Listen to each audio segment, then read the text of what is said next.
Olá, seja bem-vindo ao Confraria dos Esportes, nosso encontro semanal falando com gente que faz o esporte no dia a dia. Meu convidado dessa semana já trabalha há um tempinho na área já. Seja muito bem-vindo, professor Giorgio Falco. Tudo bem, Giorgio? Oi, tudo bem, querido? Que bom estar com você aqui. É sempre bom estar falando da nossa... No pessoal, né? Nem a grande esposa do Giorgio, a Tia Rê, famosíssima Tia Rê. Tia Rê faz tempo que eu não cruzo com ela. Eu tenho umas fotos aí que eu ponho sempre nas mídias sociais aí. Tô eu, ela, a Bel, a turminha nossa da faculdade. Então, Tia Rê, grande parceira aí de FUSP. Giorgio, você é formado aonde? Eu me formei na verdade, hoje acho que é Unisa, né? Mas a antiga USEC. Era de Santa Amaro, né? A faculdade de Santa Amaro. Era chamado de USEC, né? Isso. Nossa, e agora virou Unisa, eles mudaram o nome, né? E mudaram o nome. É normal, o pessoal acha um nome mais bacana aí, acaba trocando. Você já trabalha na área... Deixa eu dar um introito aqui, né?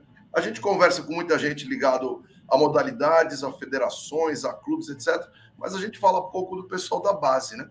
E o que eu entendo como base aqui é o mundo escolar. E o Giorgio é alguém que trabalha, tem uma experiência gigantesca aí na área escolar. Queria saber se você está desde o comecinho, depois de formado, já nesse meio escolar. Tá? Há 46 anos. É tempo, hein? É tempo. Eu estou 46 e inativo ainda, né? Eu sou coordenador. Desde 87 eu sou coordenador. Mas eu dou aula ainda, eu tenho 18 aulas semanais que eu não abro mão, porque eu crio jogos. Então, uma das minhas perspectivas é criar jogos. Como é que você cria jogos se você não põe a mão na massa? Como é que você cozinhar sem pôr a mão na massa? Não tem jeito. A gente fica meio fora do padrão se a gente não... Eu estou com um pouquinho mais do que 18 na semana, mas... Já fui coordenador também, mas a quadra é interessante, não tem muito como a gente fugir, né? Não tem. Você trabalha bastante tempo na quadra e você trabalha como coordenador no grupo Objetivo, né? Objetivo, exatamente. Eu fiquei muito tempo sozinho lá, agora estou dividido com um outro rapaz que começou em 2005, eu percebi um potencial dele muito grande, e ele agora divide a coordenação comigo. Eu peguei uma área, ele pegou outra, porque são 13 unidades em São Paulo próprio, aí tem mais de 1.200 franquias que você tem que dar assessoria. Então, não dá. Tem uma hora que você acaba, né, ficando... Então, o dia continua tendo só 24 horas, por mais que a gente organize, não tem muito jeito, né? Você falou que tem essa quantidade toda de unidades. Eu queria saber um negócio. Eu trabalho num colégio que é ligado a uma bandeira ângulo, né? Eu já trabalhei com bandeira positivo, bandeira, que mais? Dom Bosco. Todo mundo tem uma apostila da educação física e é uma briga para colocar isso na prática. Como é que vocês lidam com isso no dia a dia? Para nós é muito fácil, porque... Bom, deixa eu vai tranquilo, posiciona o que você precisar. Então é o seguinte, eu quando comecei a dar aula, eu achei que tem alguma coisa estranha, né? Eu era moleque na época, né? E tinha só 4 esportes, aquilo me incomodava, muita gente querendo dispensa, estou falando da década de 70, tá? Muita gente querendo dispensa de educação física, era uma coisa meio estranha. E eu também não sabia o que era, porque eu achava que a educação física era aquilo, eram os 4 esportes, que todo mundo fazia os 4 esportes, eu garoto, aprendi muita coisa na faculdade, mas no fim ficava os 4 esportes. O Quarteto Fantástico, né? E aí eu comecei a perceber que quando você trabalhava com as crianças menores, você fazia uma atividade diferente por aula. Eu falei, poxa vida, por que eu não posso criar uma atividade diferente por aula para os mais velhos? Será que não fica mais interessante? Porque o grande problema dos esportes é precisa de uma habilidade específica. Basquete, voleibol, handebol, são grandes jogos, são maravilhosos, né? Tanto é que estão aí, não. São centenários, não é por acaso. Não é por acaso, né? Só que eles exigem uma habilidade específica, e não é todo mundo que tem. Então, quando você dá esses jogos numa aula, no fim, acaba sendo dominado por alguns alunos. Então, qual foi a minha proposta? Vamos colocar esses jogos, para quem quiser, à tarde, um treinamento, né? E vamos criar atividades diferentes, até com os mesmos esportes, mas problema número 1 desses esportes, pouca gente joga. Então, ao mesmo tempo, você tem 10 de basquete, Por exemplo, eu tenho uma classe com mais de 50 alunos hoje. Como é que faz? Põe 10 eu tenho algumas também com 40, 42, 10 estão jogando e o resto está de conversa mole. Então, aí eu comecei a pensar, primeiro, então, vamos nas premissas. A atividade ou o jogo não pode ter habilidade específica. Quer dizer, qualquer um pode fazer. Quer dizer, o garoto, ele não quer ser basqueteiro, ele quer ser feliz, entendeu? Ele quer atividade física, ele quer uma coisa que complemente. Enfim, então, não tem habilidade específica e mais pessoas podem fazer ao mesmo tempo. Então, baseado nesses dois itens, né, nós começamos a criar jogos. Eu propus a minha equipe e falei, olha, eu quero fazer um portfólio de uma atividade nova por dia para o aluno. É claro que não é nova por ser nova. O jogo ser usado como um meio e não como um fim. Então, se eu vou dar para ensinar basquete, qual é a premissa? Eles vão aprender basquete. Então, vamos deixar isso para um treinamento. Sim, lógico que vou deixar uma dona noção de basquete, de handebol, de voleibol. Eu misturo dois jogos ao mesmo tempo. Eu misturo dois jogos. E no começo foi muito difícil, porque você queria vácuo, né? Não tinha nada. Você vai desenvolvendo, vai criando. E é uma coisa que eu sempre gostei de fazer. E hoje, no nosso portfólio, tem mais de 120 jogos e atividades diferentes. Fizeram muito sucesso, esses jogos fazem muito sucesso, tanto é que eu fui para a INAF, fui para Fitness Brasil, Salvador, Santos, fui para JPF de Curitiba. Tem uma época que eu vivia nos cursos aí. Mas só que a idade vai chegando, você já vai ficando meio cansado também, porque você trabalha. Tem gente que larga as aulas e vai dar curso só. E no meu, no caso, não. Eu tenho meu trabalho formal e é difícil você dar um curso de fim de semana e segunda-feira trabalhar, de fim de semana e trabalhar. Aí você começa... E tem os cursos da própria franquia, nossa. Eu tenho que dar assessoria para os franqueados. Enfim, então, e hoje eu não posso reclamar, porque os alunos curtem demais a aula, entendeu? Eu não tenho criança que não queira fazer a aula, pelo contrário, ela tem que ter um atestado que possa fazer a aula. Porque, às vezes ele está doente e fala, não, só se tiver um atestado liberatório para você poder fazer a aula. Enfim, chegamos a um patamar muito legal. Então, vou dar um exemplo para você. Eu não sei se depois dá para mostrar alguma coisa. Eu não posso mostrar aluno, mas eu posso mostrar, por exemplo, uma súmula. Criamos jogos temáticos, né? Com bola. Por exemplo, na época do Harry Potter, quando saiu o Harry Potter... Você tem esse material em vídeo, alguma coisa que alguém possa entrar no canal seu depois, Jorge? Não. Então, o que tá? Eu não posso, porque tem imagem de aluno. Direitos autorais do Objetivo. Não. É aluno. O problema é o aluno. Tá. Okay. Eu tenho portfólio que, por exemplo, num curso eu posso mostrar. Eu mostro. Porque eles querem ver como é que funciona o jogo. Porque o professor é prático. Na educação física é um cara prático. Ele tem que ver. E os jogos são complexos, Ariel. São complexos. Eu sei. Porque você vai criando. Ele chega num ponto. Tem um jogo do Castelo que é um videogame. É quase que um RPG motor. Isso. Então, eu pego a professora, por exemplo, de história, vem cá, senta aqui. O que é importante que você queira? E vou colocando os elementos no jogo. Com bola. E personagens. Então, tem uma súmula. Depois eu posso mostrar, não sei, eu não conheço esse aplicativo, mas depois eu posso mostrar. Por exemplo, eu queria um jogo da Segunda Guerra Mundial. É o avanço alemão. Então, eu já trabalho junto com o professor de história. Quando ele vai dar a Segunda Guerra Mundial para o 9º ano, eu dou para todas as turmas, desde os pequenininhos. Eles não têm essa noção do que é a Segunda Guerra Mundial, mas já vai se acostumando com o que é a Conferência de Munique, o que é a Máquina Enigma, porque a Polônia começou a guerra na Polônia, o que é uma anexação, porque o que é uma anexação custa menos ponto do que uma invasão que teve mortes, enfim. Depois eu mostro. A súmula é fantástica, Eu gosto muito de história, de história. Então, criei jogos de história, jogos de geografia, de química. Meu. Você vê que vocês ficam doidos. Dando uma tabela periódica com bola, pô. Eles nem sabem que estão aprendendo. É um jogo... Você já ouviu falar do dodgeball, né? Sim.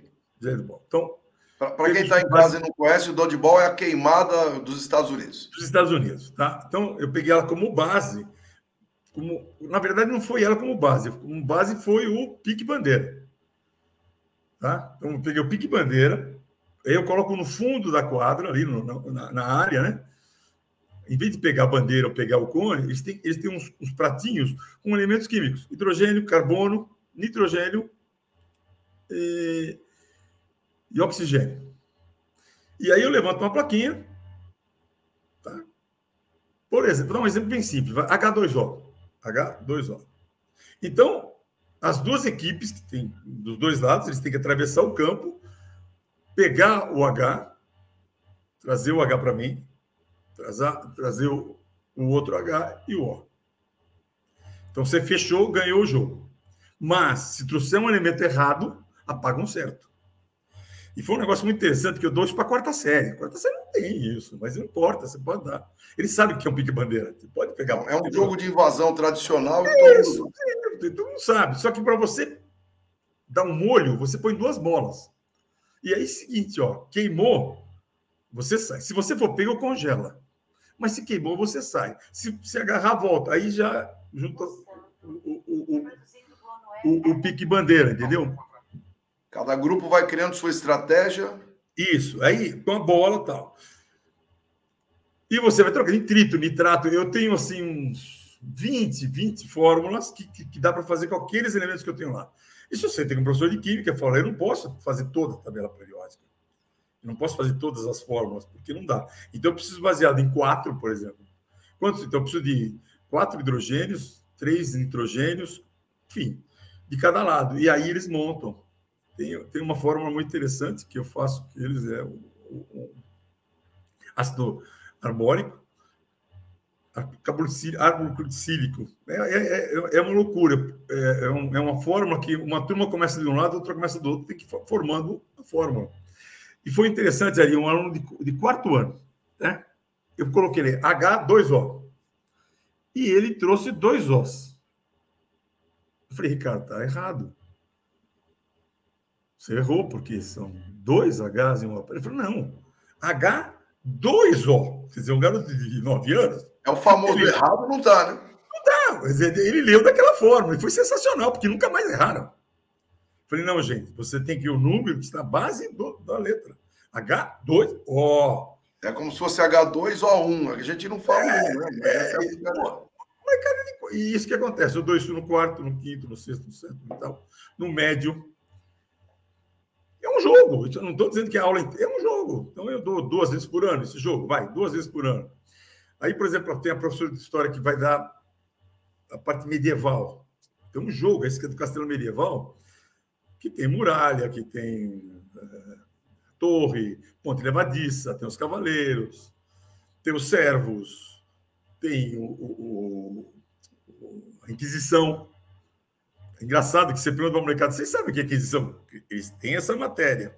Aí eu falei, o professor falou alguma coisa, mas eu falei, olha, é o seguinte, a Inquisição é uma coisa baixa, ruim. Pegava todo mundo, não tinha quem saísse da Inquisição. Quando eu grito Inquisição, eu troco a bola, pega uma bola mais pesada, só pode ser rasteira, porque pega por baixo. Pegou em alguém, a Inquisição te pegou. Então, para vocês agora, para você, se for um cara importante, para você escapar, você tem que acusar outro de herege. Então, veja quem está no teu time, que você pode dispor, e acusa ele de herege, que é isso que acontecia, e você sai da Inquisição. Eu achei que eu era mais maluco, mas eu acho que eu achei mais maluco que eu, então, Jorge. Meu, jogos que a gente faz. O do Harry Potter, eu misturo o handball com a queimada normal. Eu faço handball, defesa e ataque, que é uma coisa que eu tive que fazer com os esportes tradicionais. Todos os esportes tradicionais eu faço com defesa e ataque. Eu dobro o número de alunos, tá? E coloco a defesa daquele time que está no ataque e defesa. Só pode até o meio de campo, e na linha dos 3 metros de vôlei só pode entrar o ataque. Esse é mais ou menos o princípio do corfball, né? Eu não sei, assim, foi uma coisa que a gente... O corfball são 4 contra 4, você tem que fazer uma cesta numa espécie de basquetinho, só que ele é solto, e quando você rouba a bola, você tem que passar para o seu ataque, que é do outro lado. O princípio é o mesmo. Então, o futebol é assim, basquetebol é assim, handebol. Só que para dar certo, e eu descobri jogando, a linha dos 3 metros tem que ficar para o ataque. Porque os crianças ficavam todas amontoadas ali, a bola não chegava. Batia no paredão e caía, voltava. Então, o que acontece? Ali só pode ficar o ataque. A defesa só entra ali se tiver com a bola na mão, porque aí ele passa a bola. Porque acontece? Um garoto de 10, 11 anos, ele precisa receber a bola, virar, ninguém vai marcar ele na grande, aí ele sai para jogar. Jogo com 2 bolas, 2 goleiros. Aí eu peguei, juntei handebol e basquetebol no mesmo jogo. Então, o que acontece? Em vez de ser goleiro, para os cones e cesta. Não pode entrar na linha da área. Se você tiver com a bola de handebol na mão, virou um jogo de handebol. E quem marca você também sabe disso. Se você tiver com a bola de basquete, que são 2 bolas em jogo, é um basquete. E às vezes as 2 estão do mesmo lado. Entendeu? E a molecada, o que eu falo assim? Você começa a fazer coisas muito simples. Eu percebo isso quando chega um aluno novo, ele fica perdidaço. O que está acontecendo? Agora, o nosso aluno que já está desde criança desenvolvendo esses jogos, e todo dia um jogo novo. Então, para eles, é uma coisa fantástica. Eles têm que... O que vai ter hoje? E o universo interessante do que você está falando, Jorge, é a necessidade de adaptação, né?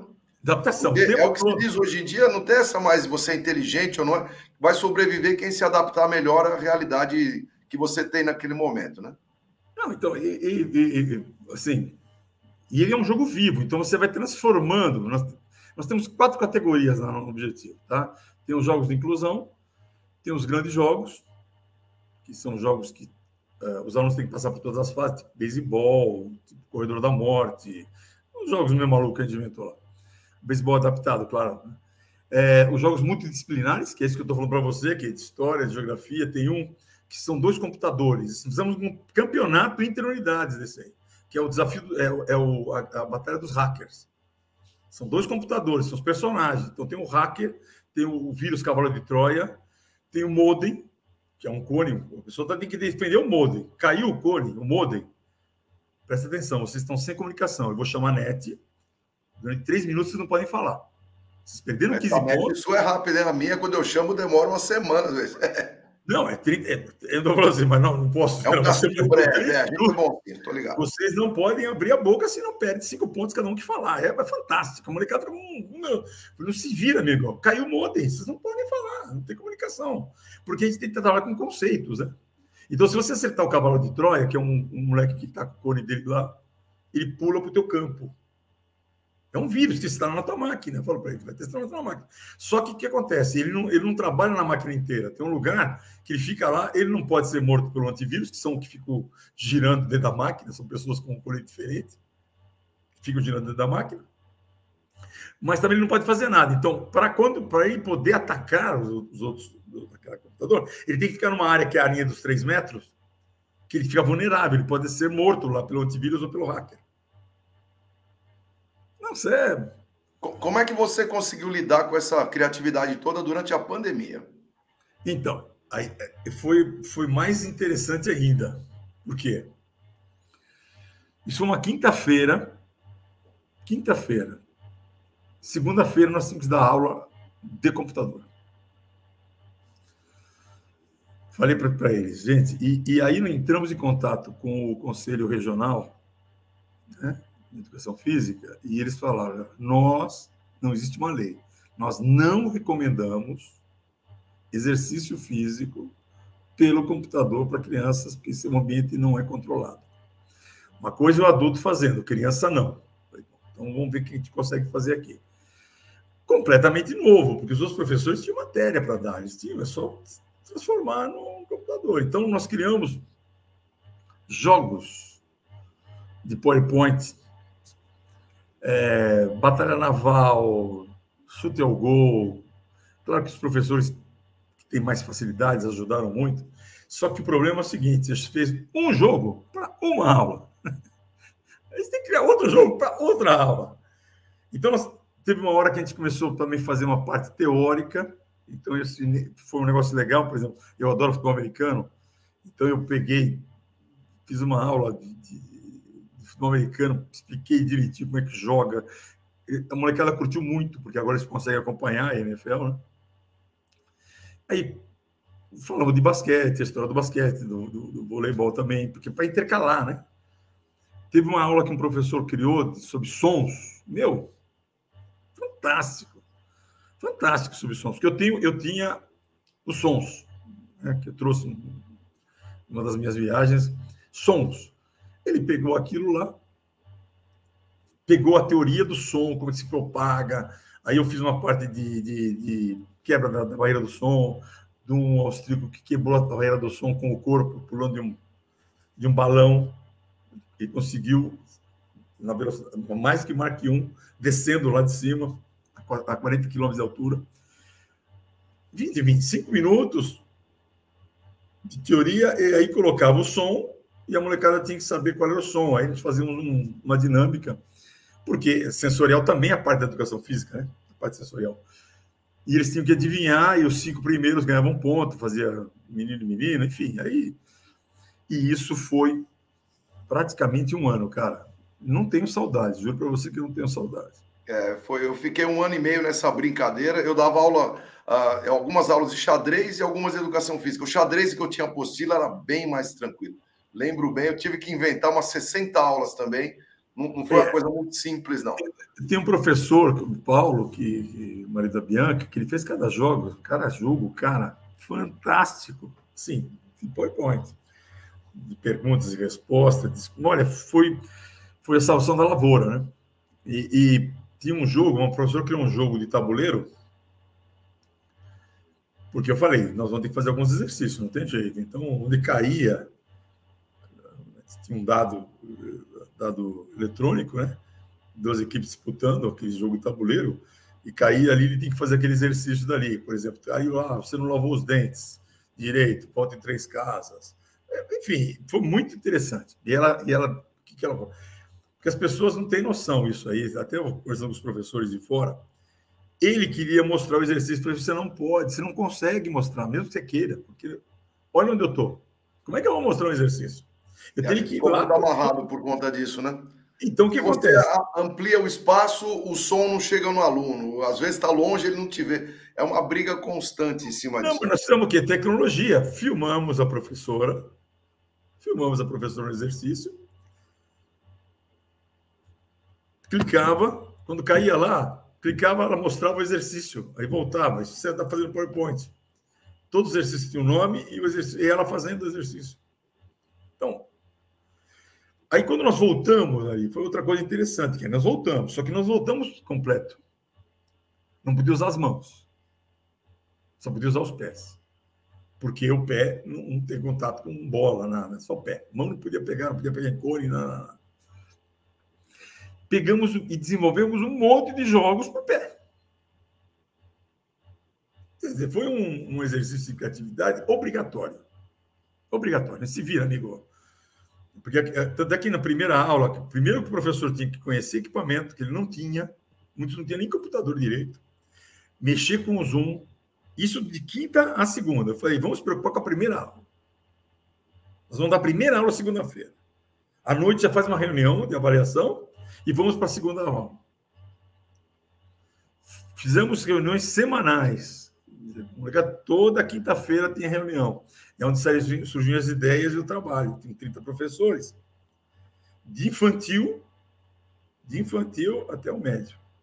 Fala uma coisa, Jorge, em relação à parte prática, tá? Vamos deixar a teoria e a pandemia de lado um pouquinho. Na prática, como é que você consegue padronizar as atividades em tantas unidades, se a gente sabe que a realidade física é diferente, né? Exatamente. Às vezes você tem uma escola com 10 quadras, outra tem uma.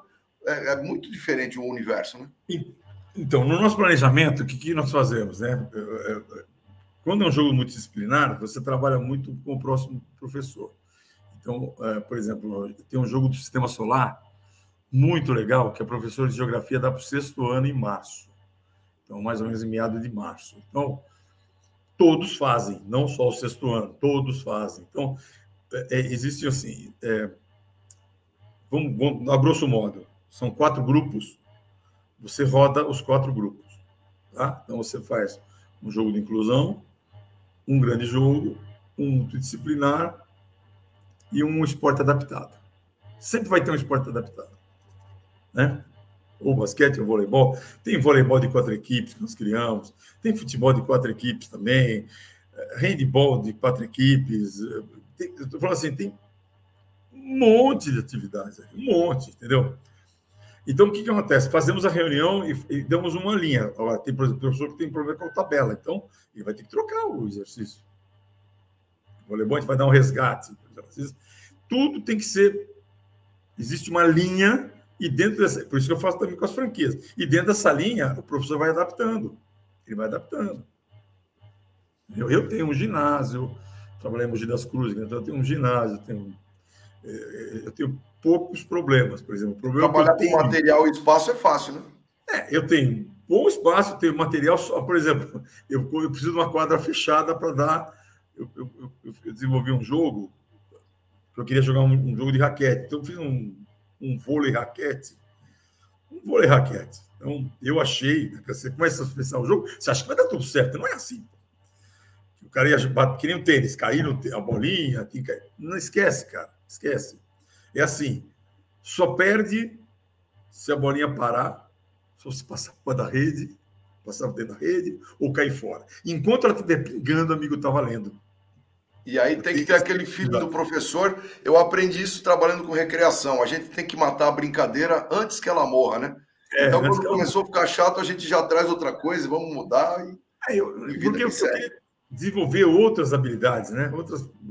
Por exemplo, fizemos hockey, adaptação do hockey. O colégio comprou material, gastou uma fortuna. Vamos fazer hockey. Entendeu? Sem patins, obviamente. Fizemos o hockey. Pena que não dá para mostrar. Não posso mostrar. Hockey, fizemos isso. Vou dar um jeitinho de te visitar para conhecer isso na prática. Você vai ver. Enfim. E aí desenvolvemos e discutimos. Tem um professor, não dá para fazer isso aqui essa semana, por exemplo. Nós temos uns jogos que eu falo assim, de jogos comemorativos. Então, por exemplo, você está perto da festa junina, eu faço um joguinho caixinha de surpresa. Que tem uma queimada que tem surpresa embaixo das coisas. Você tem que... o que acontece, depende da cor do conezinho, você tem que fazer alguma coisa. Tem até o cone de silêncio e tudo mais. Por exemplo, nós estamos perto do Natal, tem o jogo do inimigo secreto.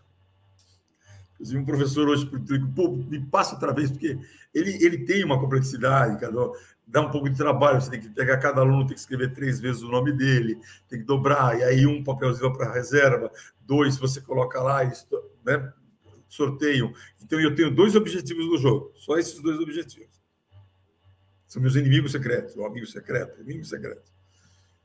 Queimou os 2, aí você pega a reserva, o morto tem que ser rotativo. Então, enfim, você vai desenvolvendo, porque o mais gostoso é quando você entra na sala e a molecada pergunta o que vai ser hoje. Isso é maravilhoso, é fantástico. Aquele tédio que eu tinha antigamente, entendeu? Que ficar fazendo a mesma coisa o tempo todo, aquilo que, não, agora você vai basquete 2 meses, então vou dar bandeja hoje e tal. Vocês conseguiram municiar de alguma maneira as faculdades? O grupo objetivo tem a faculdade Unip, né? Vocês conseguiram municiar as faculdades de educação física de algum jeito? Não. São departamentos diferentes. São mundos diferentes. São mundos diferentes, então, e a realidade é a seguinte, o cara da faculdade olha para a gente com um desprezo atroz. Porque somos professores de segunda classe. Sério, gente. A gente sabe que os alunos gostam mais da gente, mas tudo bem, não conta para eles. Mas é assim que funciona, assim que toca a banda toca, entendeu? O professor de médio olha para o professor de Fundamental 2 para cima. O professor de Fundamental 2 olha para o professor de Fundamental 1. O infantil, coitado, que para mim é o que mais trabalha, ele está num... Eu não estou falando que eu acho, estou falando assim, que uma percepção que eu tenho nesses 46 anos. É o que a gente vê no dia a dia, você tem toda a razão. No dia a dia, né? E aí o que acontece? Por exemplo, a carreira de professor hoje já está muito lapidada, muito lapidada. Então, é que eu falo, se você chega na tua casa e fala para o teu pai que você vai ser professor, ele já senta no sofá. De educação física, ele desmaia. É verdade. Eu lembro como foi isso no finzinho dos anos 80. Lembro bem. Infelizmente, assim, eu trabalho num colégio lá em Mogi, que é um objetivo assim, de referência. Você conversa com os alunos, é medicina, é engenharia, é direito, São Francisco, não sei o que, não sei o que lá. Aí se encontra um lá no meio que quer ser professor. Mas teve um rapaz, que inclusive é professor nosso agora, brilhante, mas por pressão social ele teve que fazer esse lá para São Francisco. Inteligentíssimo. Só que ele falou, é um porre aquilo. Ele fez, tirou a carteirinha da UB, jogou na gaveta e foi fazer geografia. Isso e agora está fazendo história. Nós temos alguns colegas lá da IFUSP que tinham feito o curso até o 4º ano e pararam para a educação física. A vida é assim mesmo. Às vezes nos leva por caminhos diferentes. Jorge, o nosso tempo é um pouco curto, já estamos estourando aqui. Queria agradecer demais o que você dividiu com a gente aí da sua realidade. Muito legal, parabéns pelo trabalho que você faz, essa criatividade toda. Deve ter um trabalho de memória fantástico. Eu quero conhecer de perto o que vocês fazem. Vamos marcar, vamos vem aqui, vamos marcar, eu vou te mostrar, que aí dá para... Eu levei muito para os cursos, assim, para fora, né? O pessoal curtiu mais, mas são jogos, às vezes, alguns são complexos, né? São complexos, é difícil, você demora, às vezes, 1 hora para explicar, porque as pessoas têm um formato e você tem que quebrar esse formato, entendeu? Desconstruir para construir outra vez. Então, não é fácil. Isso dá um trabalho que não se... Trabalho, mas consegui muita coisa. Isso é legal. Eu estou muito feliz. No Confraria dos Esportes dessa semana, então, eu tive o prazer e a honra de conversar com o professor Jorge Falco, grande coordenador do Grupo Objetivo, que nos deu mais uma aula magna aí de como se trabalha a educação física escolar. Muito obrigado ao Giorgio. Queria agradecer também a você pela sua participação e por estar com a gente até agora. Obrigado. Se inscreva no nosso canal e até a próxima semana.